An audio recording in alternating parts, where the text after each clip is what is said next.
যে কোনো খাবার সবসময় একরকমভাবে খেতে বোর লাগে, তাই আমি বিভিন্ন সময় বিভিন্নভাবে রান্না করতে চেষ্টা করি। যেমন আজকে করেছিলাম পটল, ডিম আর অল্প একটু মসুর ডাল দিয়ে, যেটা খেতে অসাধারণ টেস্টি হয়েছিল। আর টেস্টি রেসিপি বলে কথা, তোমাদের সাথে তো অবশ্যই শেয়ার করতে হবে। তাহলে চলো দেখতে থাকো আমি কিভাবে কি করছি। সেজন্য তোমরা দেখতে পেলে আমি এখানে কয়েকটি পটল নিয়ে নিয়েছি। আর পটলগুলো কিন্তু একটু কচি দেখে নিলে তবে রেসিপিটা খেতে বেশি ভালো লাগবে। পটলের উপরের খোসার যে পাতলা খোসাটা হয় সেই খোসাটা চেষে সম্পূর্ণ ফেলে দিলাম, আর তারপর দেখো মাঝখানে অর্ধেক করে নিলাম। এরকম কচি পটলগুলো নিবে, তাহলে দেখবে খেতে দুর্দান্ত লাগবে। এবার দেখো একটি চামচ দিয়ে খুব সুন্দর করে আমি পটলের ভিতরে শ্বাসটা বের করে নিব। আর এইভাবে পটলের ভিতরে শ্বাসটা বের করে নিলে এরকম একটা গর্ত মতো সৃষ্টি হবে। এইভাবে আমি সবগুলো পটলের ভিতরে শ্বাস বের করে নিব। যতখানি তোমাদের ফ্যামিলিতে দরকার ততগুলো পটল দিয়ে এই কাজটা তোমরা করে নিতে পারবে। তো দেখতেই পাচ্ছ সবগুলো পটলের ভিতরে শ্বাস বের করে নিয়েছি। আর এবার এই শ্বাসগুলো আমি বেটে একটি সাইডে বা ব্লেন্ড করে একটি সাইডে রেখে দিব। আর এখানে দেখো কিছু মসুর ডাল আমি আগে ধুয়ে ভালো করে তারপর ভিজিয়ে রেখেছিলাম। আর এগুলো ভিজে একদম ফুলে ফেপে উঠেছে, তোমরা দেখতেই পাচ্ছ কি পরিমাণ ফুলে গেছে। হাতে টিপ দিলেই কিন্তু ভেঙে যাবে, এতটাই ফুলে গেছে।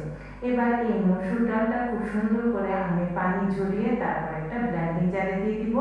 আর সাথে এখানে অ্যাড করে দিব আর কয়েকটি উপাদান দিয়ে দিব। প্রথমে আমি 1 চামচের মতো আস্ত রসুনের কোয়া দিয়ে দিব, আদা কুচি, আর দিয়ে দিব কাঁচা লঙ্কা, কয়েকটি কাঁচা লঙ্কা দিয়ে দিব জাল অনুযায়ী।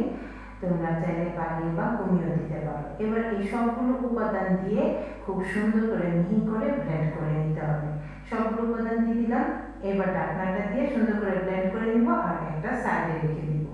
এরপর চলে যাব পরবর্তী প্রিপারেশনে। এখানে দেখো আমি কয়েকটি আলু আগে থেকে সিদ্ধ করে রেখেছিলাম। এবার এই সিদ্ধ আলুটাকে আমি গ্রেট করে নিব। এভাবে গ্রেট করে নিলে একটু কিন্তু দানা দানা থাকে না, খুব সুন্দর করে মিহি হয়ে যায়। চাইলে তোমরা চামচের সাহায্যে এটাকে ম্যাশ করে নিতে পারো। তো দেখো আলুটাকে আমি ভালো করে গ্রেট করে নিয়েছি। এবার এর সাথে দিয়ে দিব আমি আগে থেকে বেটে রাখা যে পটলের শাঁসগুলো আছে সেটা দিয়ে দিব। দিয়ে দিব এখানে মসুর ডাল দিয়েছি এখানে 1/2 কাপের মতো। আর তারপর এখানে অ্যাড করে দিব পরিমাণ মতো লবণ, দিয়ে দিব অল্প একটু হলুদ গুঁড়ো, আর দিয়ে দিব অল্প একটু শুকনো মরিচের গুঁড়ো। তারপর এখানে দিয়ে দিব আমি 1/3 চামচের মতো ভাজা জিরের গুঁড়ো। দিয়ে দিব এখানে পেঁয়াজ কুচিটা একটু বেশি করে দিতে চেষ্টা করবে, তাহলে কিন্তু খেতে ভালো লাগবে। দিয়ে দিব কাঁচা মরিচ কুচি। এরপর এখানে অ্যাড করে দিব আমি একটি ডিমটা ফাটিয়ে তারপর দিয়ে দিব। ডিমটা দিয়ে তারপর এখানে আমি অ্যাড করে দিব বাইন্ডিংয়ের জন্য বলবো, অথবা এটা খেতে অনেক মুচমুচে হবে, সেই জন্য এখানে দিয়ে দিব 1 চামচের মতো চালের গুঁড়ো। চালের গুঁড়োটা দিয়ে এবার সবগুলো উপাদান খুব সুন্দর করে আমি চামচের সাহায্যে মিশিয়ে নিব। খুব ভালো করে মিশিয়ে নিতে হবে সবগুলো উপাদান একটা আরেকটার সাথে যেন খুব ভালো করে মিশে যায়।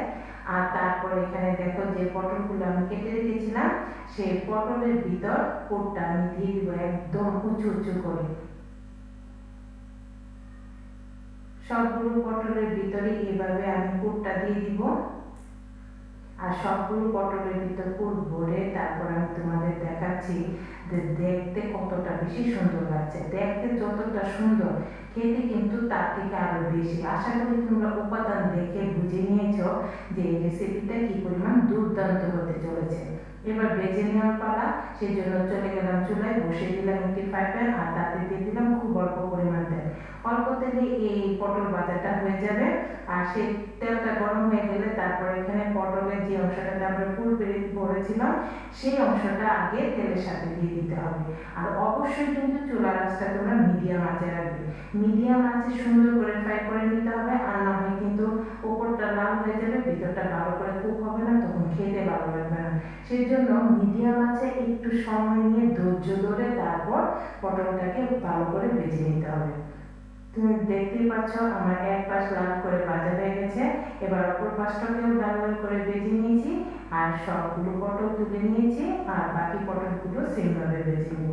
একবার তোমরা বাড়িতে ট্রাই করো, খুব কিন্তু অল্প উপাদানে ঘরোয়া উপাদানে ফ্যামিলির সদস্যদের উপহার দিতে পারবে।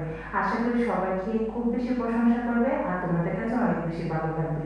তাহলে চলো বেশি বেশি করে শেয়ার করে দিও ভালো লাগলে, আর আমার চ্যানেলটাকে সাবস্ক্রাইব এবং পেজটাকে ফলো করে দেওয়ার জন্য তোমাদের কাছে খুব বেশি অনুরোধ রইল। দেখা হবে পরবর্তী নতুন কোনো ভিডিওতে। ততদিন পর্যন্ত সবাই খুব বেশি ভালো থেকো।